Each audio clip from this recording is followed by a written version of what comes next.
Operation Twin Shells was just announced, and with it comes some questionable balancing changes, some insane new content, and promises from Ubisoft to fix the anti-cheat. And in today's video, I'm going to be breaking down everything shown to us in this reveal and giving you my thoughts on what's coming. Trust me, you're going to want to watch all the way through because there's some insane changes throughout this video. Now let's go ahead and get into it.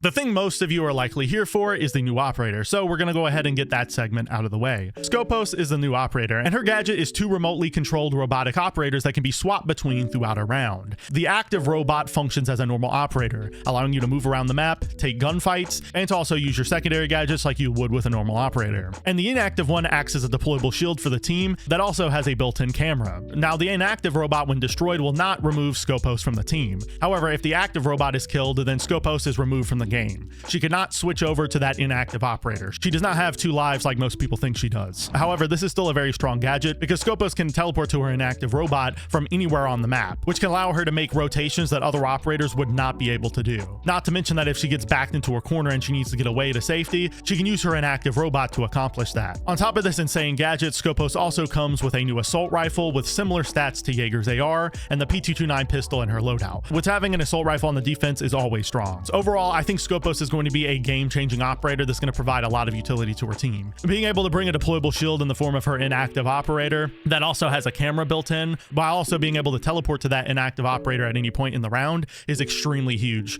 not to mention her loadout. I think she'll definitely be a must pick on the defense in almost every round. Now, after the new operator, we can now discuss the balancing changes that are coming in this patch. And there aren't many of them, but the ones that are coming will probably end up changing the game a lot. The first major balancing change is the Dokkaebi rework. This was something that a lot of people were hoping was going to be pretty big because Dokkaebi desperately needs a rework right now, but in my opinion this Dokkaebi rework is not as big of a nerf as I was hoping. What this rework is doing is it's going to make Dokkaebi's calls be given to her slowly over time like Legion's goo mines. So instead of starting off the round with 2 calls like Dokkaebi does right now, she's instead going to start off the round with 0, and every 45 seconds she'll be given an additional call, up to 2 calls in a round. This will make it harder for Dokkaebi to spam calls onto the defense and to pull off rush strategies at the start of the round, but it still doesn't change the fact that her calls are extremely strong. They kick all of the defenders off the camera still, they still cause defenders to produce a loud audio cue, and they still stop dead defenders from being able to access their cameras as well. Ubisoft is definitely going to have to go back to the drawing board in future seasons to rebalance Dokkaebi because right now she's still way too strong. However, the same can't be said about Solis after her rework because she was absolutely nerfed to the ground. The Solis's scanner now has 2 different modes.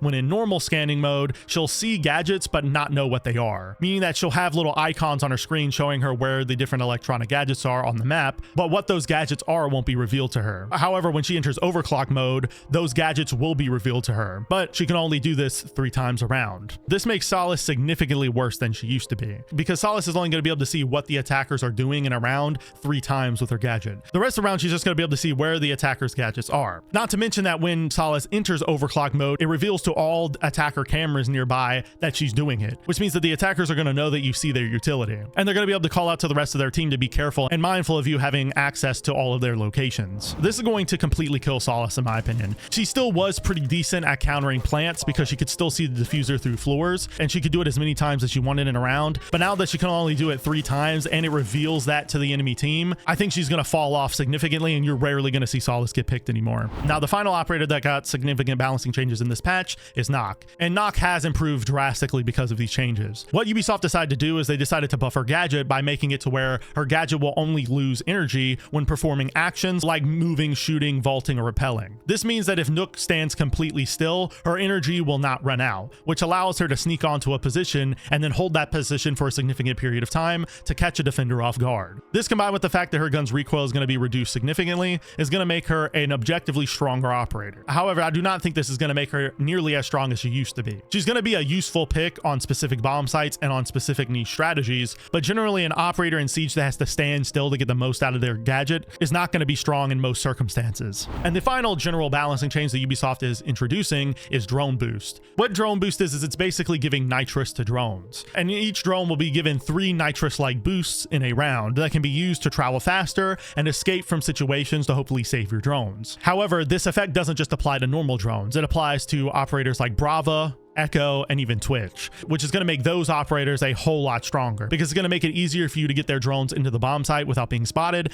and it's going to be easier for you to get away with their drones without them being shot. Overall, I think this is a solid balancing change that's going to incentivize attackers to drone more, which is what I think Ubisoft was trying to do with this change, and I'm happy to see it. It's going to definitely be interesting to see how it plays out on operators like Brava and Twitch as well. Now, Ubisoft also in this patch is going to be reworking the end of match screen as well, which I think overall was a positive because the end of match screen was kind of dated, especially with all the new stuff that Ubisoft has been adding over the years, like battle pass challenges. Basically, the UI is going to start looking like this now, which is going to give the player more information more efficiently, and it's also going to allow them to see their battle pass challenges in the end of match screen as well, which I think is a huge deal. It's just a quality of life change that I think is an overall positive. Speaking of quality of life changes, Ubisoft is also going to be adding additional ways to play the AI playlist. You'll now be able to play on the defense against AI instead of just on the attack, and more operators will be available in that playlist, which is going to make it easier for newer players to learn the game, and it's going to allow newer players to warm up more effectively. Speaking of warming up, Ubisoft is also going to be allowing players to enter the shooting range while they're queuing for a match, which means that when you're queuing with friends, you're no longer going to have to go make separate squads to warm up and then join back to each other to queue ranked. You can now all warm up in the same squad while queuing for ranked, which is a huge improvement compared to before. I think this should have been the case ever since shooting range was released, and I'm happy to see it coming. Now, another big addition that a lot of people are looking forward to with this season is Siege Cup, and I do think it has a lot of potential. Basically, what Siege Cup is it's a tournament style playlist where you can compete against other registered 5 stacks. You're not going to be able to play in this playlist unless you're playing with a 5 stack of people that you know. So that is one downside. But what's cool about this playlist is that you get unique rewards from the Siege Cup specific packs by winning matches. And since this is a 5 stack playlist, it's going to be more competitive than ranked is. Now, obviously, if cheaters start running rampant in this playlist, it's going to make it basically unplayable. But Ubisoft has promised that cheaters and their teammates will be removed from Siege Cup once discovered, and they'll no longer be able to queue in Siege Cup either. Hopefully, Ubisoft can be on top of their game with this, so that way this playlist isn't completely overran as soon as the season comes out. I look forward to playing this with me and my friends, and I think it's going to be a lot of fun. Speaking of cheaters, one of the ways Ubisoft opened up this reveal is by discussing the anti-cheat. Ubisoft promised they were committed to Siege, and that starting this season, they're dedicating more resources than ever before to the game. And most of those resources are going towards anti-cheat updates that are going to be coming this season and in future seasons to combat cheat developers. And one of the main ways they're going to be doing that this season is by improving their binary hardening.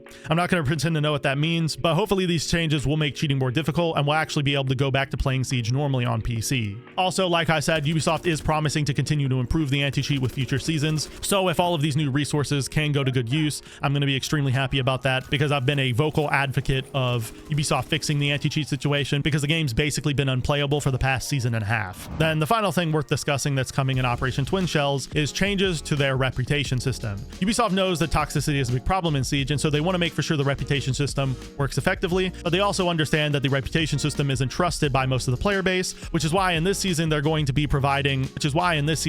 reworking the reputation system to provide more information to the player. They're going to be showing you the reasons why you lost reputation and the reasons why you gained reputation, so that way you can know exactly where you went wrong and where you went right. Ubisoft also ensured in this reveal that one negative action that you do won't have a huge effect on your reputation, meaning that one team kill or one abandoned sanction is not going to tank your reputation like it did before. They want to make for sure that the reputation system is only targeting people for repeated actions, and I'm happy to see that.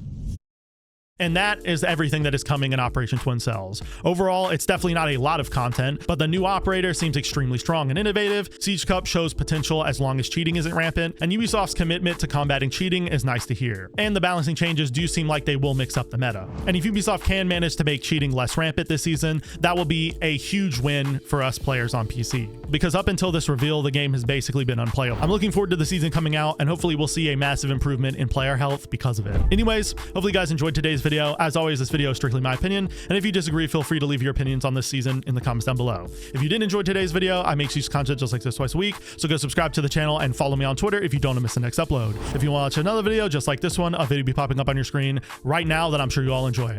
I'll see you next time, friends, and peace.